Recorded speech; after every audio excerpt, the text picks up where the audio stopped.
recognize that the stories at their core, the stories that we're telling in a trial, are neither as unique nor as complicated as trial lawyers like to think they are. And I've often had trial lawyers disagree with me until they hear my explanation. I will admit that most cases involve topics or issues that may be complicated, but the overall case, the overall story rarely is. Typically, while the details, the specifics may vary, every case involves the same kinds of things over and over again. They involve the same elements, they involve the same themes, they involve the same motives. And it's our job to put together a case that recognizes in the simplest terms how those things can be explained in order to maybe make more sense of some issues that are complicated.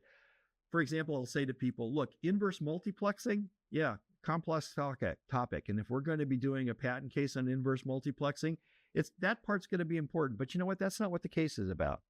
What the case is about is somebody who worked for years in his garage perfecting a certain type of technology only to have it ripped off by a much larger corporation who thought they could get away with it. That's a simple story. That's a common story.